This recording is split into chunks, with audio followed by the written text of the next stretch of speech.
Okay, upo ka dyan, Tibit. Upo ka dyan. Mabilis lang to. Hindi tayo, pag wala itong nakaraan, hindi kayo correct. Kasi di ba common na pag, birthday message, di ba? Common na yun, no? So, syempre, pag gusto ko kayo balik, no? Kasi parang nawala kasi after yung pandemic nawala. Tandaan po natin, no? Hindi mo kailangan kahit anumang halaga para i-appreciate yung leaders mo.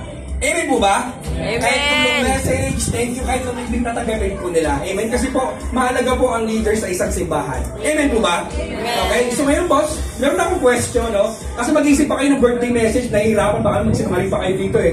So ito yung tanong natin, saan bahagi ng buhay ni Ate Mitch ang nagbibigay inspirasyon sa'yo? Yes! Simple lang. Okay, 1 minute lang ha. Okay?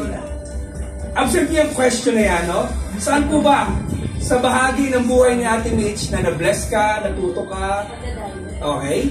Siyempre, ano lang to, mabilis lang to, 1 minute lang. Ate Baby. Yan. Okay, dito. Mabilis lang, mabilis ka. Okay. Yan, okay, right? Yan, okay. Pagiging mahinahon. Yun, mahinahon. At bakit? At bakit? Na nakokontrol niya yung emotion niya sa dati. Yun. Marami ba? Joke lang, okay yun. Paano naman sa Ate Baby? You know, mahinahon. Okay, syempre yung hindi ganun ka, I think ka-close or something, si Ate Shara, okay? Close kami, no? Ay, close pa kayo niyan? Kasi namin ramdam eh. Joke lang. Ate Shara, saan bahagi ni Ate Mitch na nagbibigay inspirasyon sa'yo? Sa totoo lang po, simula nung nag-a-attend ako sa church, she's very welcoming. Iyon, kami. Amen. Maraming salamat, Ate Shara. Okay. Okay, next. Here's Steven. Nako? Siguro po yung nagbigay sa akin ng inspiration kay Pastora is yung very committed kay Lord. Ano no? Committed kay Lord. Committed kay Lord. Amen. Yes. Po ako dito parang mas napalapit ako kasi maganda yung presensya niya tsaka maayos yung pakiramdam mo kay Pastora. Amen. Paano natin? Thank you, Stephen. Grabe. Guys, yung mga tinatawag ko hindi mo matatagal na kasi na matatagal na baka makuray lang kayo eh. Iba ba, no? Okay, syempre si Kuya, anong pangalan ni Kuya? JM. Kay JM, nung pag-attend mo dito, ano yung napansin mo kay Ate Mitch or parang nagbigay inspiration sa buhay niya? Yan, first impression. Thank you, Ate May. Mga bago pa ako masaya ko yung vibe and Iyon. Amen, yun. Maraming salamat kayo. Kaya pala tuloy-tuloy ka numatin, no? Ayun. Siyempre kayo, message ni ano pala message yung si Boy Pilay. Boy Pilaya. Ayan. Ano yung mga natutunan mo or marigil pa sa ni Mama? Yan, Boy Pilaya. Yun, no? Maging masipag. Yes. Sabi ko sa inyo, di ba? Medyo di ba? Compliment, biglang may pambawi sa akin. Si Ate Candice. Ganon. Hindi, iba. Hindi bawal. Ano? Humble? Parang labas sa ilo, Humble. Ano yung tuwid, Humble? Okay, yun. Okay, last naman natin, si Nanay Florence. Yung masasabi ko kay Pastora is yung iba yung vibes niya. Pag pumapasok ka ng church sa loob. Parang Araneta po? Yung smile niya siya. Ano po? Smile. Talagang nakaka-attract yung Amen. vibes. Iyon, amen. Okay. Paano mo natin? Ito talaga last. Sa first pregnancy, ano ba yung bibigyan ko talaga? Yes!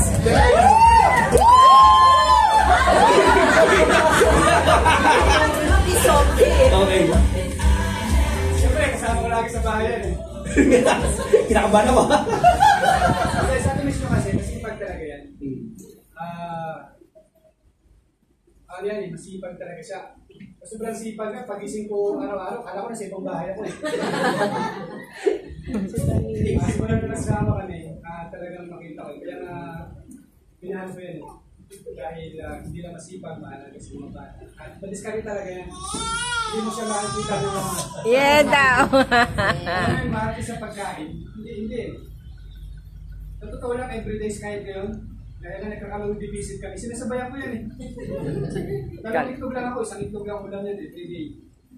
Sa nakita ko sa kanya yun, at hindi talaga siya yung high maintenance ba tawag doon? High maintenance, hindi siya yun. Ano nandyan, pagkakasyahin namin, ano nandyan, nabalitin namin, pagdating sa problema is magkaharap talaga kami. Kaya lang minsan, makulit talaga. May ganun eh. Nagkakulitan talaga, hindi ko alam, hindi na mga droga. Ang kulit, hindi ko alam kung saan nakukuha yun.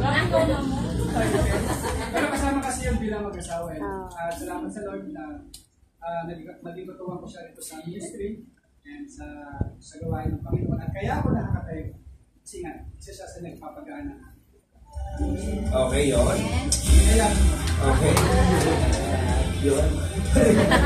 Okay, syempre naman yung mga yung mga song leader natin dito. Okay, Kuya Charles, ang bahagi ng buhay ni Ate Mitch ang nagbibigay inspirasyon sa'yo? Ayusin ko tatlo. Bukod sa mga walang gamit bigla. Hanga ako sa ayan, tsaka sa paglilinis. Ayan, kasi si Ate Mitch, ever since na kilala ko siya, hanggang ngayon, yun yung nanatiling consistent and constant sa kanya is yung sunny personality niya. Na kahit minsan may mga problema na pinagdadaanan, kaya niyang umiti, kaya niyang tignan kung ano yung magandang sa mga nangyayari sa buhay niya at sa buhay ng ibang tao. Kaya, yun nga, bilang isang Kristiyano, napakalaking bagay na makita mo lagi yung kagandahan sa isang sitwasyon. And si Ate Mitch yung naging pinatang. Amen. Yun, maraming salamat, Kuya Charles. Yun, at syempre di pa nagtatapos dyan. Yan, at mas meron din gusto magbati sa'yo, no? Yung sasabi, makakabawi na daw siya, no? Sino kaya to? Pero, tama ba? O ano? Sakto lang. Sakto lang. Okay, sige. Okay, sige. Boss, play natin yung video. Yan. Si ano kasi ito? Nakalive ba tayo? Wag na. Okay na. Sabihin na.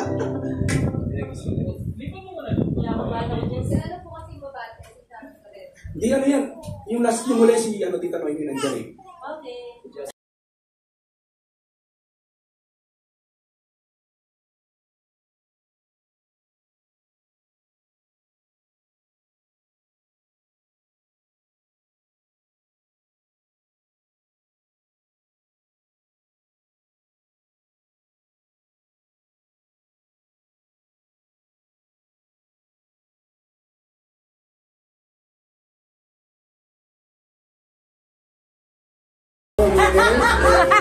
Talented.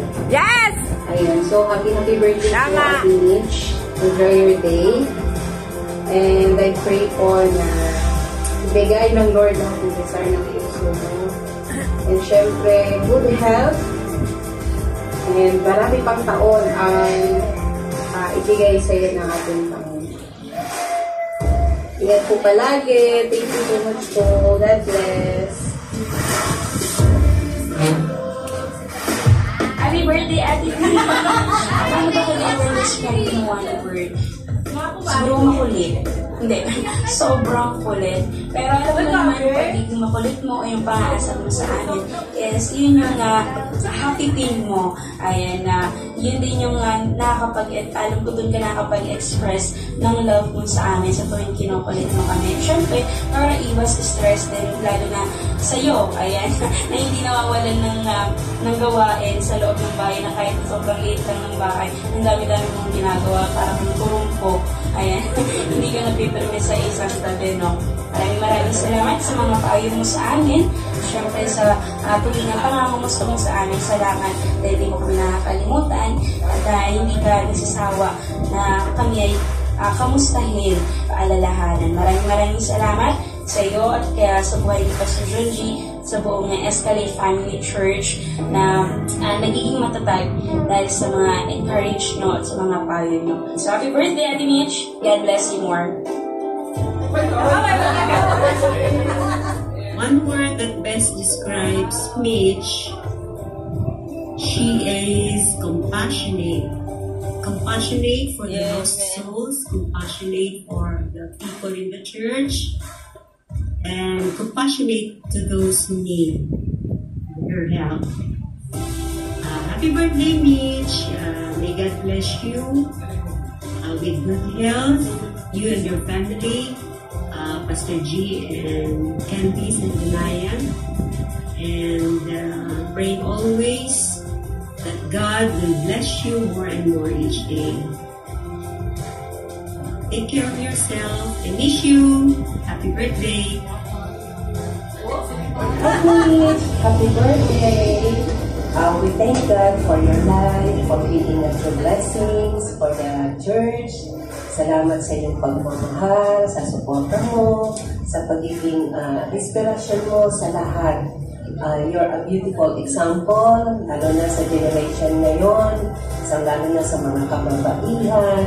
As a woman of faith, yung grace and faithful niya, yung strength niya sa iyo, na nakikitaan ka ng mga asawa ng pastor, ng mga kababaihan sa iglesia, at sa ating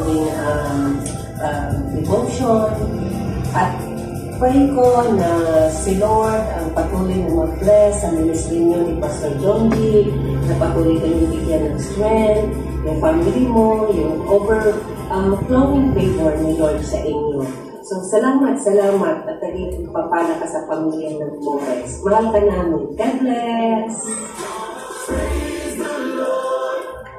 Hi, Mitch. Happy birthday. Ano ba yung pwede kong the best na pwede ko describe sa iyo in one word? You are gifted or talented. Yes. The way you handle your ministry. Alam ko hindi ka nagkadali na mag-handle ng isang ministry. And being a family-oriented.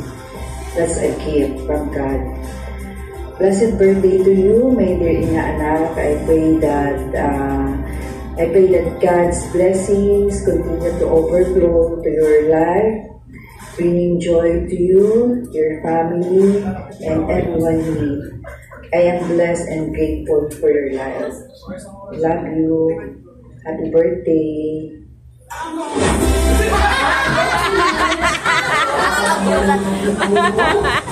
Salamat sa buhay mo.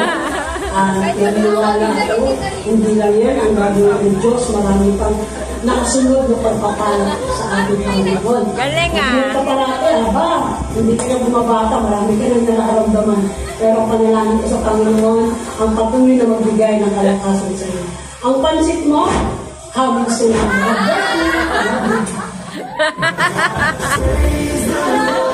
Okay, papakan naman natin.